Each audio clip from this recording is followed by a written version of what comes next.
Stay tuned for sizzling tips on how to get the most from your garden this summer, with drinks, the secret of fragrant flowers, and the inside line on barbecues. Welcome to Step by Step Gardening with me, David Domoney, in the very beautiful Bridgemere Show Gardens. One of the beautiful things about summer is being able to cook and dine outside. Barbecuing is incredibly popular. And if you're thinking of replacing an old barbecue or buying a barbecue for the first time, what do you go for? Traditional solid fuels like charcoal or briquettes, or something a little bit easier like a gas barbecue? I'm going to run through the features and benefits of each type so you can make an informed choice for your own home. This is my masterclass on barbecues.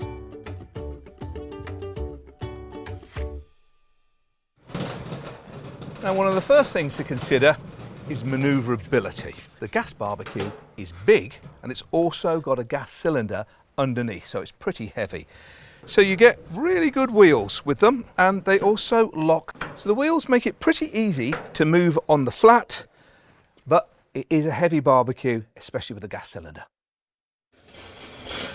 Now, with the charcoal and briquette barbecue, generally speaking, you only get two wheels, but you know, it's quite lightweight and makes it easy to move, and you can pretty much pick them up on your own. Now, there isn't as much cooking space on this as there is the gas, but the lightweight nature of the barbecue will give you a bit more flexibility.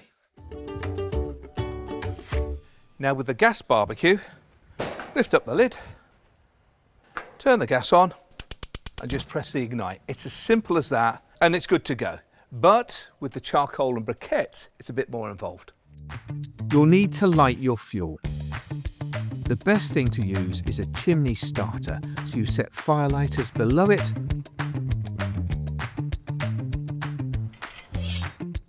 pop the chimney on top, and the briquettes light up. And after a while, they reach the right cooking temperature. Right, I've left them for about 30 minutes and they're ready to tip out into the barbecue. You can tell when they're ready because you get a light white ash around the outside of the briquette, but you can still see the warm orange embers right in the heart. Here's my tip. Only pour the hot fuel on one side of the barbecue to create one side that is really hot and the other slightly cooler. This will give you more control as you manage the meat on the barbecue. Right, let's get cooking. And I'm going to cook the same thing and then at the end put it to a taste test. And here's what I'm cooking. Lovely kebabs. Chicken, onion, halloumi, peppers with a very nice marinade of herbs and lemon. Right. Now I've already had this on just so it warms up and it's ready. On go the kebabs. Oh, hear that sizzle. Barbecuing, nothing beats it. There we go. And the secret is to close the lid. And then it becomes an oven. Doesn't dry out the meat so much. It's cooking incredibly efficiently, just like the oven inside your home. Whether it's a barbecue that's gas or whether it's the briquette type, it works the same principle. And here, of course, because it's gas, it enables me to turn it up or down just with a twist of the wrist. So the control that you've got of the heat to cook is very, very good.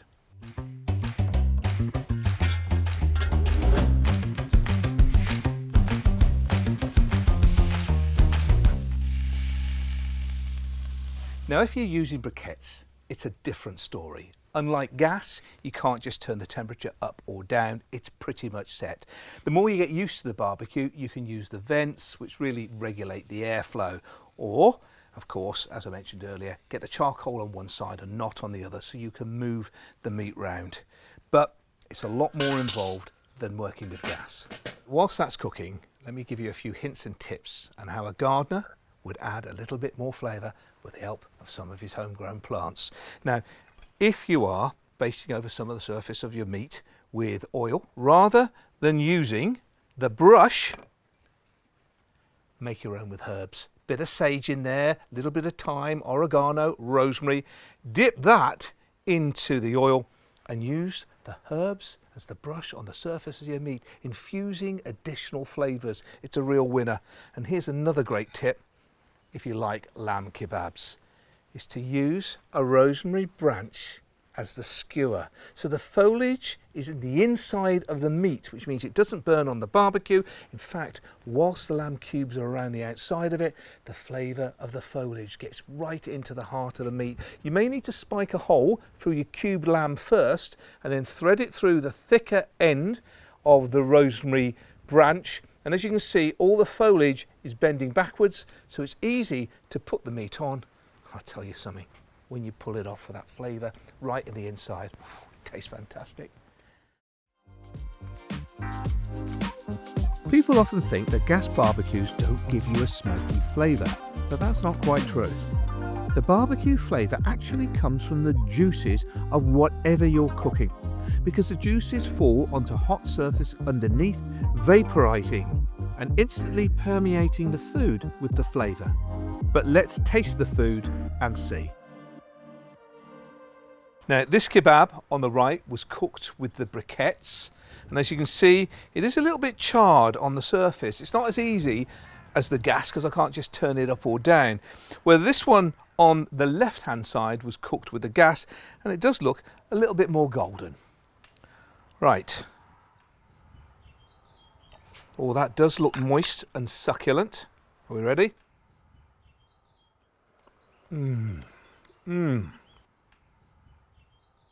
That is delicious.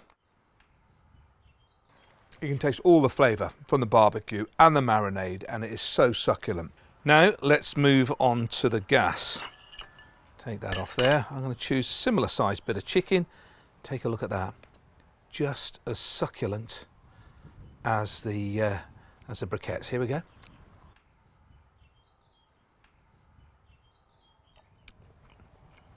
That's much more moist.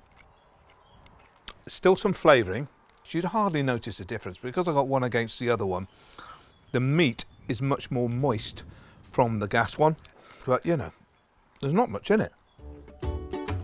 No time to eat now, it's on to the cleaning.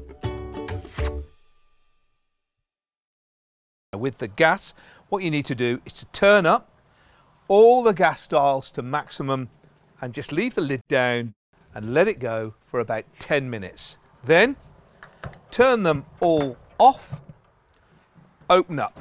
What you've done is you've effectively charred all the small bits that were left on the barbecue grills, and that's going to be a lot easier to brush off.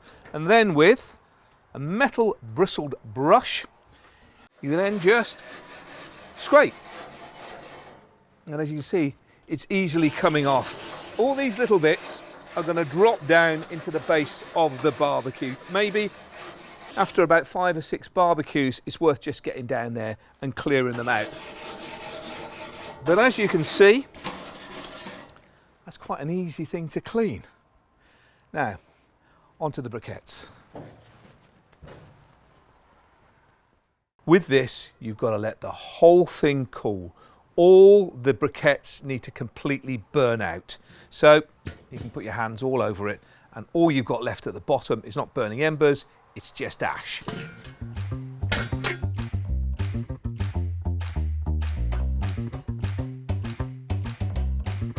Brush away all the ash through the bottom of the vents. And then you'll need to clean the top of the grill. Take care when cleaning. It's absolutely essential that the grill itself is completely hygienic for the next time you cook. I've got to be fair, it is a little bit more cleaning than the gas one because you've got to get rid of all the ash as well. But done on a regular basis, it's going to keep it clean. All done. Now here are my top tips when it comes down to choosing a barbecue. Think about convenience, speed to start cooking, and how quick to clean. The fun and ease of preparing the food, and of course, the taste.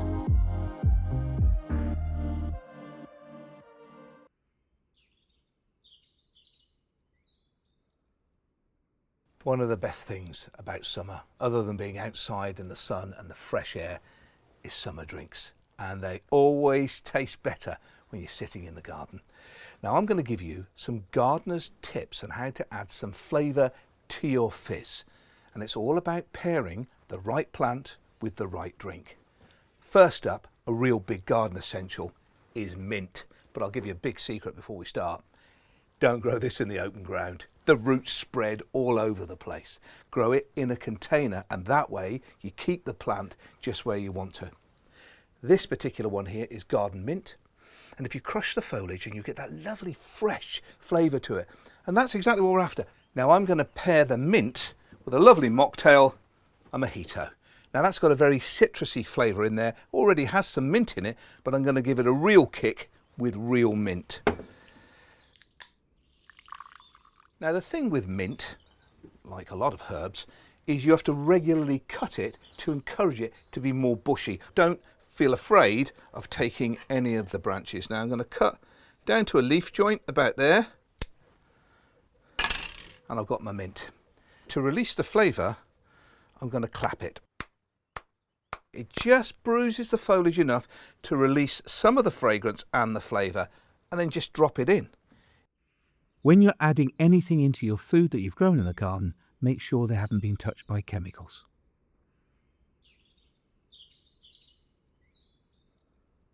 It looks fresh already.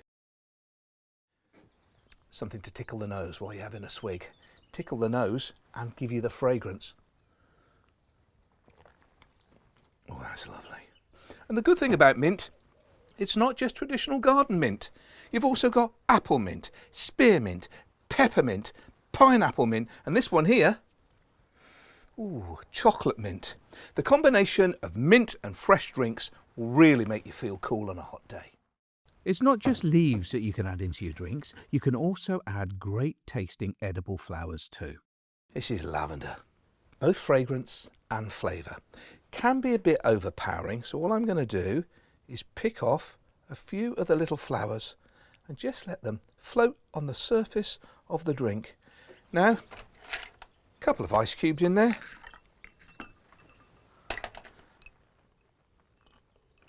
You can smell the lavender before it even gets to your mouth. That's amazing. The flowers look nice alongside ice, but they're even more impressive if they're actually inside the ice. Flowers such as these viola are tasty to eat and look amazing when frozen in ice. Here's some that I've done earlier. Take a little look. A little flower in an ice cube. And when it's in the drink, doesn't that look lovely? You have to do it in 2 stages. First stage is only fill your ice cube trays halfway full. Next, get hold of your flour. And here's the secret. Don't put it in this way, put it face down. And then put that in the freezer. What happens, here's some that I did earlier, is that you end up with the flour just there on the surface. Now what you do is you leave it in the tray and top it up the other half. That way you've already frozen it into position, perfectly positioned. It's as simple as that.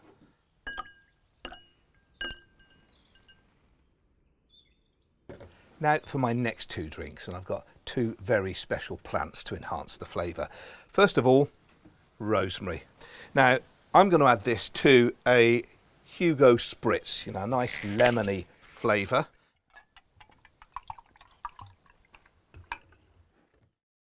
Now to help release the flavour of the rosemary, I'm going to use the spoon. Just lightly apply some pressure to the foliage, just to bruise it a little bit. Well, I can already smell it. And the fragrance. You have an option of just using the rosemary as a spoon to infuse the flavour of the rosemary in the drink. And you could serve it like that, or you could just drop it in. Here we go. Oh, that's incredibly refreshing. On to my next one. You've heard the term ice and a slice, meaning a slice of lemon to go in. If you haven't got any lemons handy, you can grow this. This is lemon scented verbena. It's one of my favourite plants. You crush the foliage and it's a lemon fizz, almost like sherbet.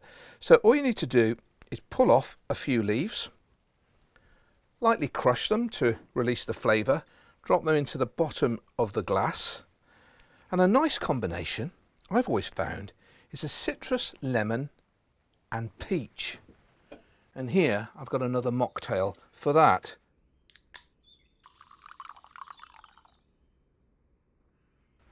There we go. Just move it around a little bit. Ooh, that smells great. You can get the real scent of the peach, but then you've got the lemon scented verbena. Now that is very fizzy and very flavoursome. Well, there you have it. From flowers to foliage to add some fragrance and some flavour to your summer drinks. Cheers.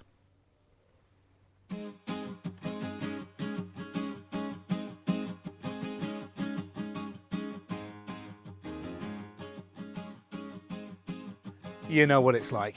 You're barbecuing outside, you have a little taste. Ooh, it needs a bit more flavour. Let's add a few herbs.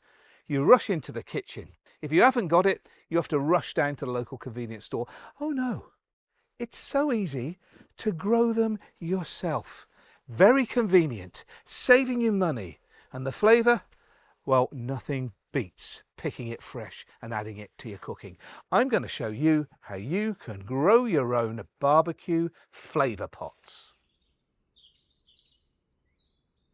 I'm going to plant 2 containers. One, plants who prefer heat, not just in the containers, but also during cooking as well. Something like rosemary here is a plant that you add during the cooking process. It works particularly well with lamb. I love it. It'll eventually grow out of the size of the pot because it's a pretty big plant, but will be pretty good for you to harvest for a couple of years. Next plant I'm adding in is sage. Now, sage is another heat lover. It's great for cooking with. Personally speaking, I like chopping it finely and blending it in with butter.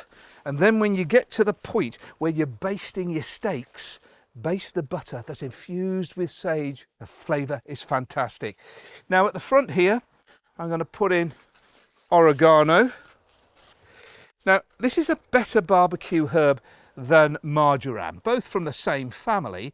Marjoram's a bit sweeter, and you'd add that a little later in the cooking process, where oregano can go in a bit earlier or to infuse a marinade. Finally, a very good hot herb is thyme. Now I normally finely chop thyme and add it to a marinade, and then I just cover my steaks with it with a little bit of salt, pepper and thyme and put them in the fridge and then barbecue. But also thyme is really good for chicken dishes as well. And interestingly enough, this one here is lemon thyme with a very zesty citrus flavour to it, and that works particularly well if you're barbecuing fish. Now all these herbs, they're all Mediterranean plants, so they're good with the heat as you're cooking. They're also pretty good in shallow containers because they don't like too much moisture, and they really like the sun because they originate from much warmer climes. Now my second barbecue flavour pot is slightly deeper because the plants that I'm going to put in it, they prefer a little more moisture. Things like fennel, for instance. Now this will grow into a pretty big plant, but in a container here for a year, it'll give you plenty of foliage for your fish dishes. Now another big favourite is basil, and this picked fresh, you can't beat it. Homegrown tomatoes, touch of olive oil, chopped up basil and a little bit of salt, and the flavour just pops out.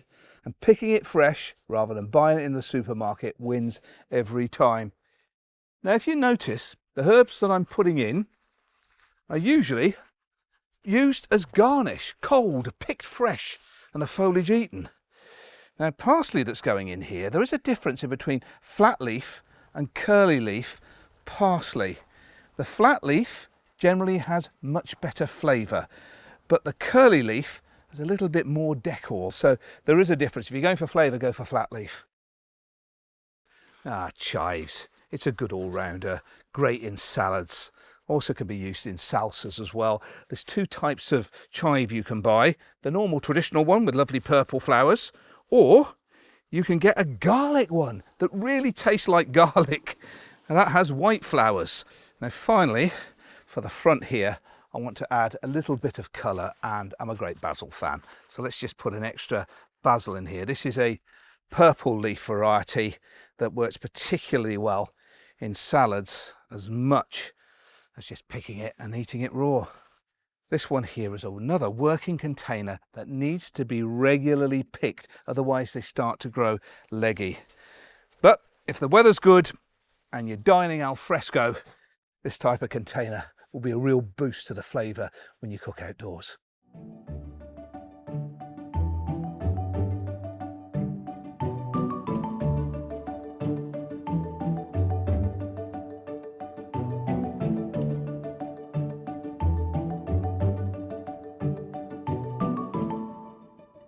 Now, with the tomatoes, we've had quite a bit of success. Look, the lovely little hanging basket ones here are already producing several tomatoes. Plus the big ones, they've had no trouble with whitefly. And I'm putting that down to my guardians at the bottom, the marigolds, which have deterred any whitefly infestation. And look at the fruit that we've got here from the tomato. It's an important time now because it's reaching the top of the greenhouse, and I'm going to pinch out the top of the tomatoes, and I'm doing that for two reasons.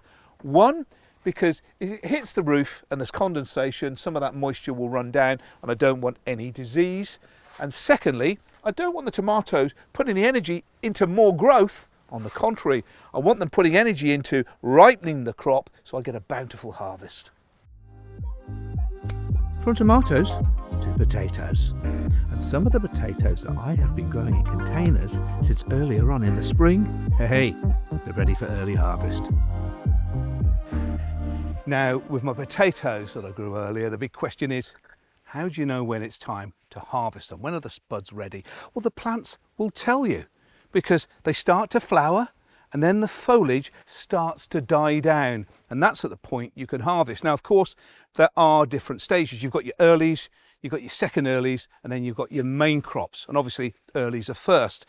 These are earlies here, and as you can see, they've finished flowering and the foliage is starting to die down. I suppose I could leave them, let the foliage grow a little bit longer, and then when the foliage has completely died down, I can pull them out. But I like them quite small with the thinner skins, boiled up nice. They taste delicious. Right, let's give it a go.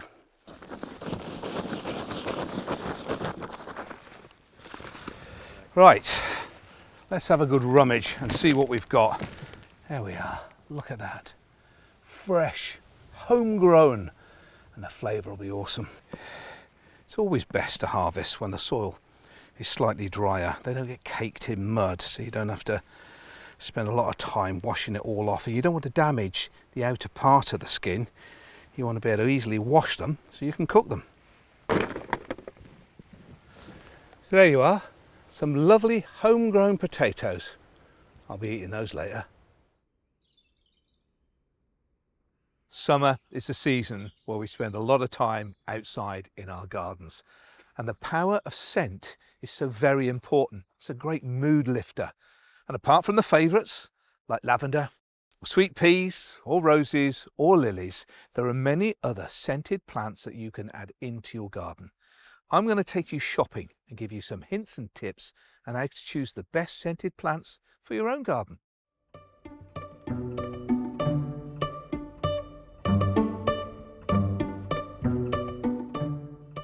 Have you ever wondered why plants have scent? Well, it's to help the plant. It releases a blend of scented chemicals into the air to attract pollinators or keep predators away. There's no way to predict from its look if a plant is perfumed or not, but a little knowledge goes a long way. Now, when you're in the garden centre and you're walking past some of the beds, you get a fragrance, something nice from a flower. Just follow your nose. I'll give you a bit of a head start. These are fragrant snapdragons or antirrhinums. Oh, they're gorgeous. almost perfume-like. And the little Dianthus here, many Dianthus have a fragrance. Oh, slight scent of cloves and spice with it.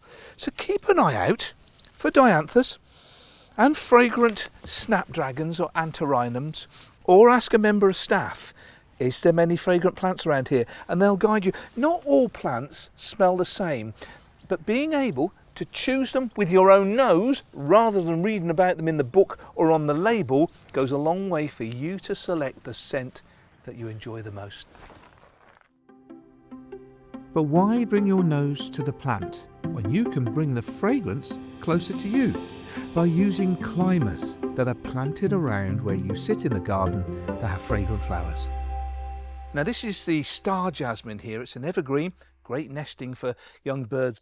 And the little star-like white flowers, oh, an absolute gorgeous fragrance that goes with it. Now the Star Jasmine, not to be confused by the traditional jasmine, as you can see, the flowers are slightly different. The fragrance is just as sweet, and there's this lovely white one here. And look, there's a pink one too. How gorgeous. Star Jasmine and Jasmine are known for their night scent, and they're perfect for you, especially if you enjoy evenings outside. A big climbing favourite is the honeysuckle. Oh, it smells of summer. There's a cheeky one down here. This one's called Strawberries and Cream. Other than the colour of the flower, let's just put the name to the test. Ooh. Oh, that does smell of sweets. And if you like the fragrance of sweets, I've got something special. Now, cosmos flowers don't normally smell, but this particular variety does. Chocolate. And it does smell of chocolate. This one over here is Cosmos Cherry Chocolate. It's a cherry everything nowadays. A little bit, but not as chocolatey as this. And if you want something else, this Nemesia here smells of vanilla ice cream. Ooh. Ooh, that does. How lovely. The beauty of fragrance doesn't just come from flowers. In some cases, as you brush past foliage in the garden, it can release fragrance as well.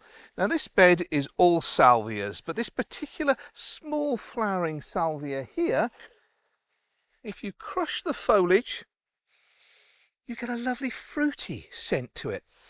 Very zesty, very blackcurrant. Most salvias are scented foliage, ranging from the fruity to the exotic, with a range of flower colours. It's a good fragrant plant to pick. Another herbaceous perennial is in fact the catmint, and the fragrance from the foliage here, very sweet fragrance from that, and this is not just loved by the humans, loved by cats as well. Some cats love it, roll in it, pour it and enjoy it. It's not just perennials. Plenty of shrubs also produce scented flowers and foliage, and if you choose right, you can have it all year round, like Sweetbox for winter flowers, Philadelphus in early summer, or Choisya flowers around springtime. Commonly known as the Mexican orange blossom because the flowers smell quite sweet like that, but the foliage has another very strong fragrance to it. Ooh. It smells a little bit eucalyptusy.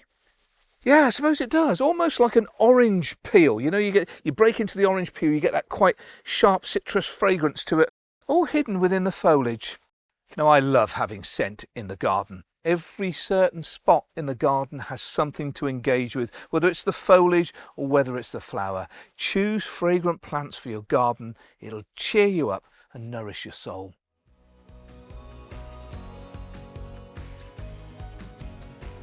Well, that's it for this episode. If you enjoyed it, why not share it with a friend? Or subscribe to this channel for more great free content like this. If you've got a topic you'd like us to cover in a future episode, please put it in the comments below. Thanks for watching and enjoy your garden.